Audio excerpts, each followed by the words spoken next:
Okay, good evening boys. जैसे हम लोगों ने इन्वायरमेंट के बारे में देखा था, इसके पहले वाले लेक्चर में हम लोगों ने नेचुरल्स जो एटमॉस्फेयर वगैरह होते हैं उसके बारे में पढ़ा था। आज हम लोग एक नया टॉपिक शुरू करेंगे, वो है नेचुरल रिसोर्सेज, जिसे कहते हैं प्राकृतिक संसाधन।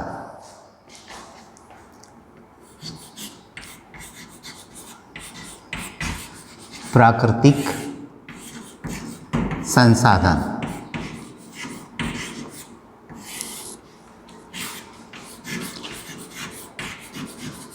Natural resources.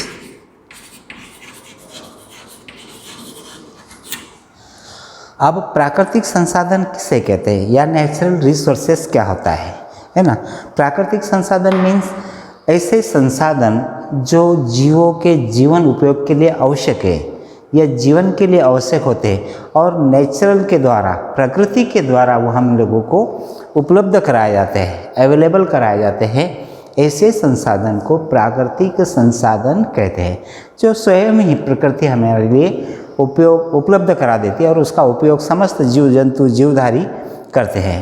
अतः इसकी जो उपलब्धता है, इसके आधार पर ये प्राकृतिक संसाधन जो है प्रमुख दो भागों में या दो समूहों में या दो टाइप्स में डिवाइड किया गया, बांटा गया है। उसमें से पहला प्रकार है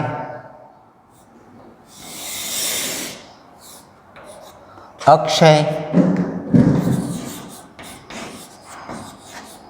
संसाधन।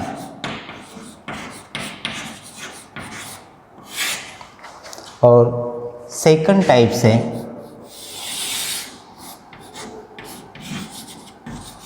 क्षय संसाधन।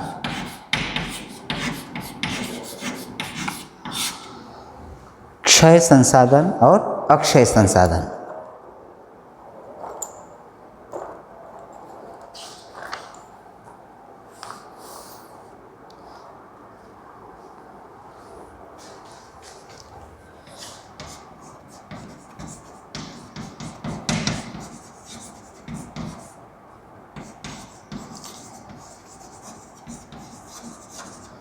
इसे कहते हैं इनएग्जिस्टेबल रिसोर्सेस, और जो क्षय संसाधन है उसे कहते हैं एग्जिस्टेबल रिसोर्सेस।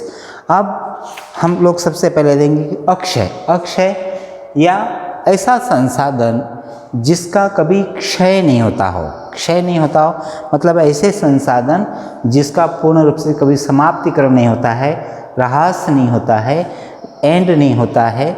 ऐसे संसाधन को अक्षय संसाधन कहते हैं।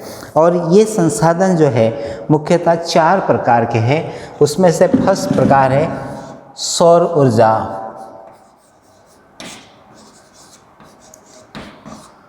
Solar energy.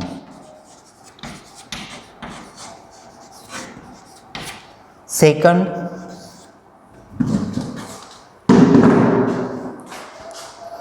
पवन ऊर्जा,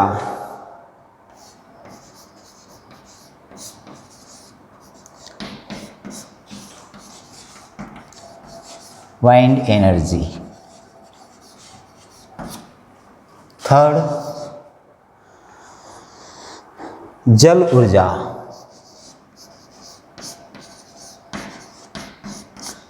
थर्मल एनर्जी।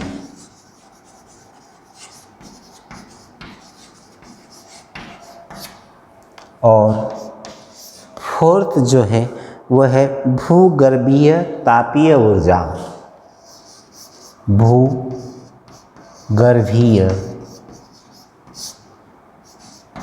तापीय ऊर्जा।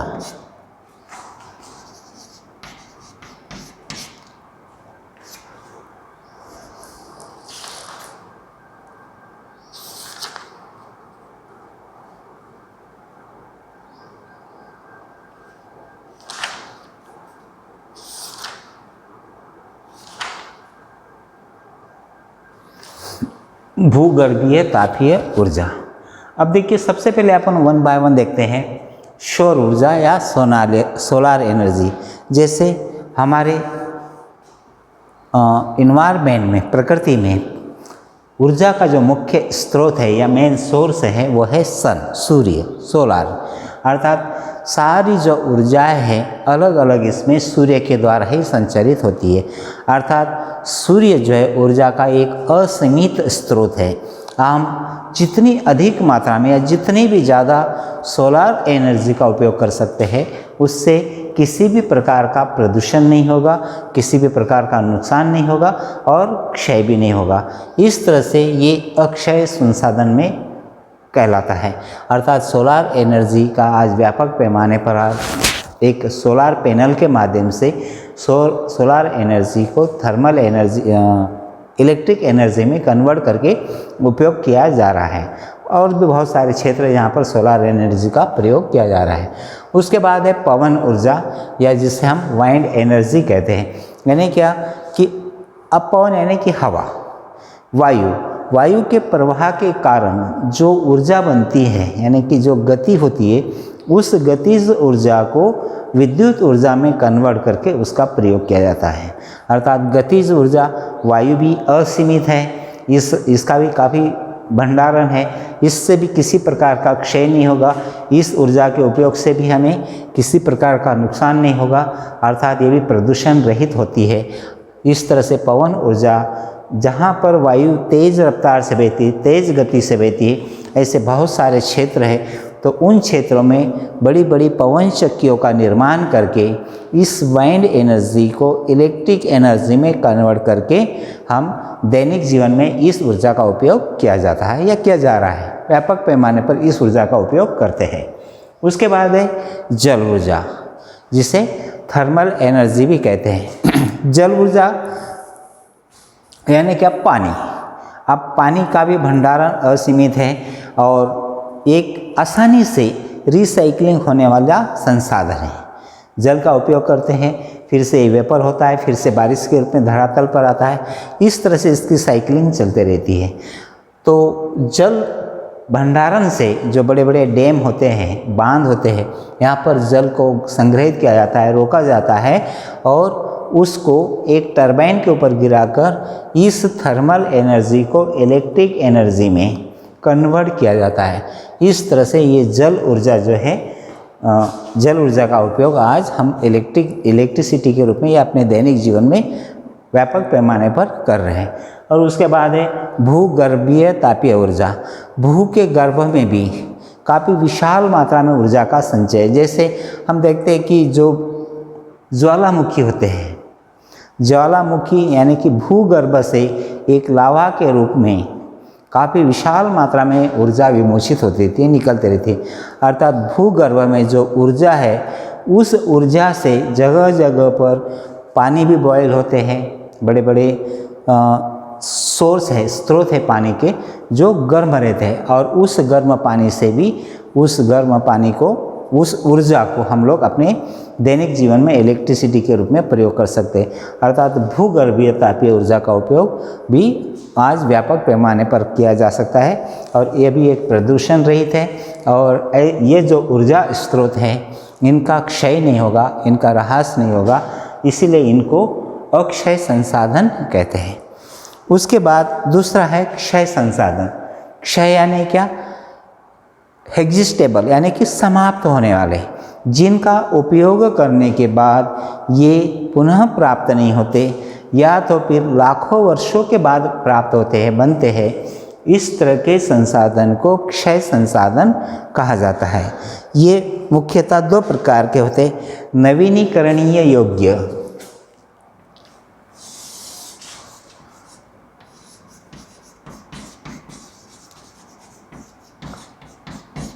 नवीनीकरणीय संसाधन और अनवीनीकरणीय संसाधन।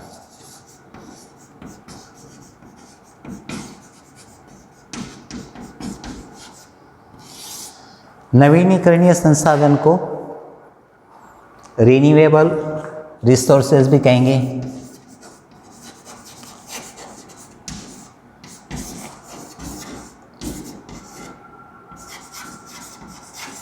और इसे नॉन रिन्यूएबल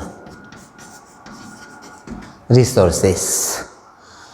नवीनीकरणीय संसाधन यानी क्या, कि ऐसे संसाधन जिनका उपयोग करने के बाद ये फिर से रिन्यूअल हो जाते हैं, यानी कि एक चक्रीकरण के माध्यम से, एक साइकिल के माध्यम से ये पुनः उपयोग में लाए जा सकते हैं, ऐसे संसाधन को नवीनीकरणीय या रिन्यूएबल रिसोर्सेस कहते हैं। इसके अंतर्गत मुख्यतः मृदा, जल, वायु, वन, मृदा यानी कि मिट्टी, सॉइल, जल, वाटर, नंबर 3 वायु,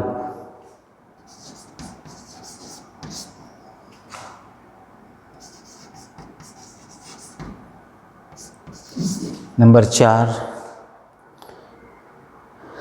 वन,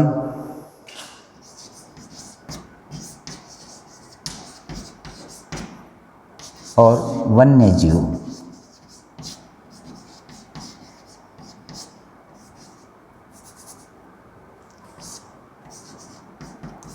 वाइल्ड एनिमल।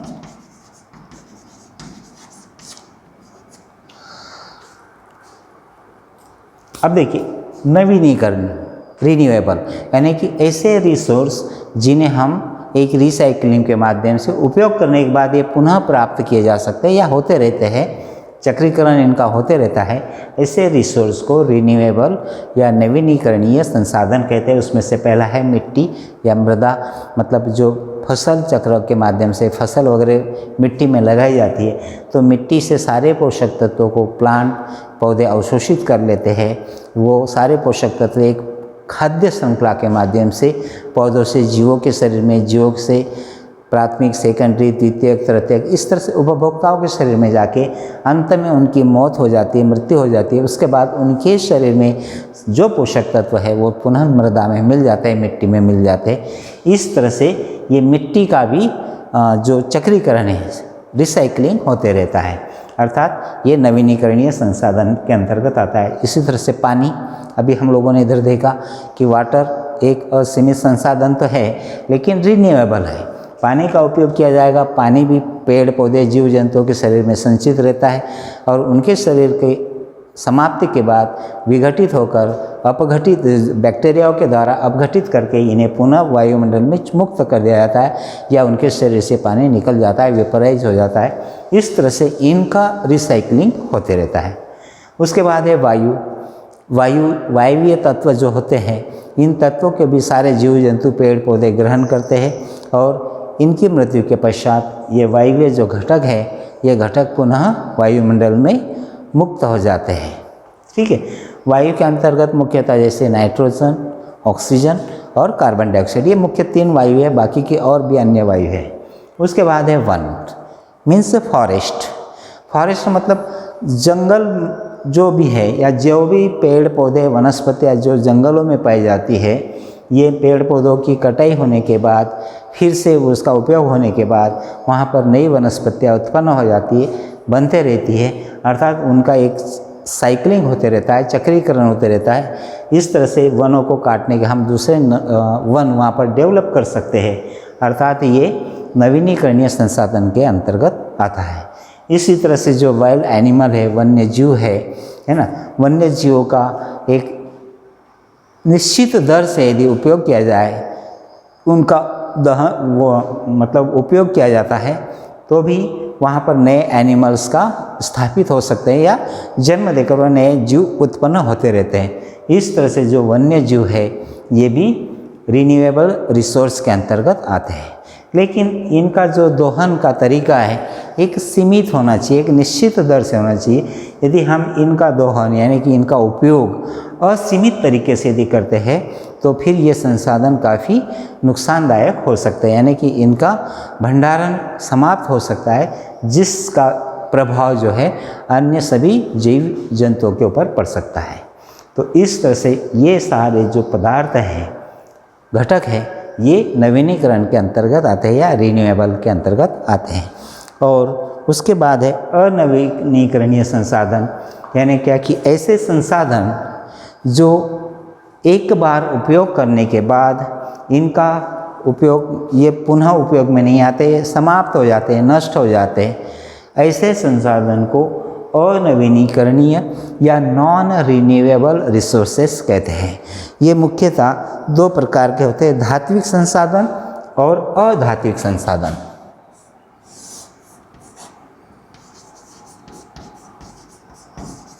धात्विक और अधात्विक। Metallic and non metallic. Metallic resources और नॉन मेटैलिक। धात्विक संसाधन यानी क्या कि ऐसे संसाधन जो धातुएं होती है, जैसे सोना, लोहा, चांदी, है ना, कॉपर, ये सारी धातुएं ये अनवीनीकरणीय, क्योंकि इन धातुओं का यदि एक बार उपयोग हो जाए, उपयोग करने के बाद ये धातुएं यदि संक्षारित हो जाती है, नष्ट हो जाती है, तो ये धातुएं पुनः प्राप्त नहीं होती, अर्थात इनका रिन्यूएबल नहीं होता, इनका चक्रीकरण नहीं होता, इसलिए अरिन्यूएबल रिसोर्सेज के अंतर्गत आते हैं या नॉन रिन्यूएबल रिसोर्सेज के अंतर्गत आते हैं। धात्विक संसाधन मुख्यतः दो प्रकार के होते हैं। पहला है इसमें लौह युक्त संसाधन,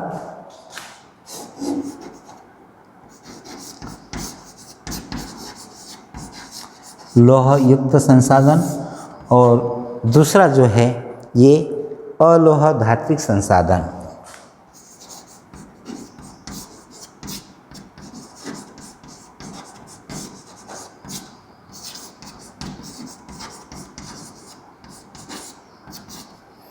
अब लोह युक्त संसाधन मीन्स यानी कि ऐसी धातुएं जिनमें लोहा, आयरन, फेरस पाया जाता है या ये घटक उपलब्ध होता है, ऐसे संसाधन को लोह युक्त संसाधन कहेंगे। फॉर एग्जांपल लोहा हो गया, स्टील हो गया आदि, और स्टेनलेस स्टील। और अलोह धात्विक संसाधन यानी क्या कि जिसमें लोहा नहीं पाया जाता, लेकिन जैसे सोडियम, पोटेशियम, क्लोरीन, इस तरह के घटक पाए जाते हैं जो अधात्विक, अलोह युक्त धात्विक संसाधन कहलाते हैं। ये भी मेटालिक होते हैं लेकिन अलोह युक्त संसाधन होते हैं, जैसे सोडियम,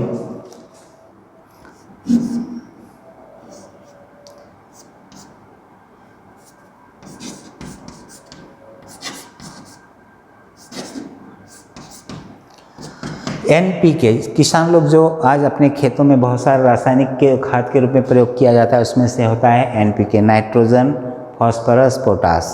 नाइट्रोजन के साथ सोडियम, फॉस्फोरस और पोटेशियम, है ना। तो ये जो घटक है सोडियम, फॉस्फोरस और पोटास, ये जीवों के शारीरिक संगठन के लिए काफ़ी आवश्यक होते हैं, अर्थात जीवन निर्माण के लिए काफ़ी घटक होते हैं, आयनिक फॉर्मेशन के लिए ये आवश्यक होते हैं। तो इस तरह के ये संसाधन जो है जीवों के लिए काफ़ी महत्वपूर्ण होते हैं। अगला क्लोरीन भी है, जो हम नमक के रूप में आज NaCl, सोडियम क्लोराइड, नमक के रूप में हम लोग इसे ग्रहण करते हैं। तो ऐसे संसाधन जो अधात्विक रूप से होते हैं, यानी कि लोह युक्त नहीं होते, ऐसे संसाधन को अलोह धात्विक संसाधन कहेंगे। तो ये हो गए धात्विक संसाधन। उसके बाद है अधात्विक, नॉन मेटालिक, यानी क्या कि ऐसे संसाधन जो में धातुएं नहीं होती है लेकिन अधात्विक संसाधन कहलाते हैं। इसमें मुख्यतः पेट्रोलियम पदार्थ होते हैं। पेट्रोलियम मतलब diesel, petrol, kerosene, paraffin, wax आदि, या बायोगैस, नेचुरल गैस, ये बायोगैस नहीं, नेचुरल गैस, CNG, ये सारे अधात्विक संसाधन के अंतर्गत आते हैं। यानी कि एक बार यदि हम ये डीजल, पेट्रोल, कोयला, पैराफिन, वैक्स इनका उपयोग कर लेते हैं तो ये पुनः नष्ट हो जाते, इनका ह्रास हो जाता है और ये पुनः प्राप्त नहीं किए जा सकते, इसलिए इनको भी अनवीनीकरणीय संसाधन के अंतर्गत रखा है।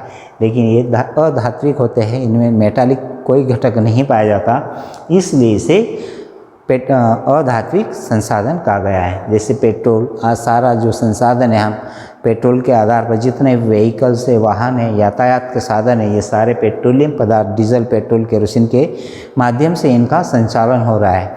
यदि ये पदार्थ और इनकी मात्रा हमारे धरातल पर, पृथ्वी पर सीमित है, तो इनका दोहन या इनका उपयोग यदि अधिक मात्रा में होता हो तो ये बहुत जल्दी समाप्त हो सकते हैं, और ये समाप्त होने के बाद एक बड़ी विकट परिस्थिति हमारे सामने आ सकती है। इसलिए इनका जो दोहन है हमें एक निश्चित दर से करना चाहिए या कम से कम करना चाहिए। और इनके दहन के कारण वायुमंडलीय प्रदूषण भी होता है। जैसे डीजल, पेट्रोल, केरोसिन, इनका यदि दहन होता है तो दहन होने के बाद वायु प्रदूषित होती है, और वायुमंडल प्रदूषित होने के कारण बहुत सारी बीमारियां, हानिकारक रोग जीवों के शरीर में उत्पन्न हो सकते हैं। जैसे पेट्रोलियम पदार्थ के अपूर्ण दहन से एक हानिकारक गैस निकलती है जिसे कहते हैं CO, काफ़ी टॉक्सिक गैस होती है, कार्बन मोनोऑक्साइड। और यदि इसका रेशो हमारे शरीर में इम्बैलेंस हो जाए या बढ़ जाता है तो इसके कारण व्यक्ति की डेथ भी हो सकती है, मृत्यु भी हो सकती है। तो इस तरह से ये पदार्थ जो है हमारे लिए हानिकारक होते हैं, लेकिन आज हम व्यापक पैमाने पर इनका उपयोग कर रहे हैं, लेकिन एक निश्चित दर से करेंगे तो शायद कुछ समय तक ये हमें उपलब्ध हो सकते हैं। इनका निर्माण भूगर्भ में जीवों के शरीर के जो विघटन होते हैं, अपघटन होते हैं, उनके विघटन के फलस्वरूप लाखों वर्षों के बाद इन पदार्थों का निर्माण भूगर्भ में होता है, पृथ्वी के तलछट में होता है। इसलिए ये नॉन रिन्यूएबल रिसोर्स के अंतर्गत आते हैं, अर्थात इनका भंडारण समाप्त होने के बाद इनकी रिसाइकलिंग नहीं हो सकती। इनके भंडारण पुनः बनने के लिए कोई ऐसी घटना घटेगी जिसमें जीव जंतु, पेड़ पौधे पृथ्वी के गर्भ में, तलछट में दब जाएंगे, उनके शरीर का विघटन होगा। ये सारी प्रोसेस के लिए लाखों वर्ष का अंतराल लगता है, उसके बाद इनका निर्माण होता है। इसलिए ये पदार्थ जो है नॉन रिन्यूएबल के अंतर्गत आते हैं, यानी कि अनवीनीकरणीय के अंतर्गत आते हैं। ठीक है, इसके बाद वाले लेक्चर में हम इसके जो मेन 3 रिसोर्सेस है, हमारे सिलेबस के हिसाब से मुख्य 3 रिसोर्सेस है, जैसे लैंड रिसोर्स, वाटर रिसोर्स और एनर्जी रिसोर्स। इसके बारे में हम लोग डिस्कस करेंगे। Okay, thank you.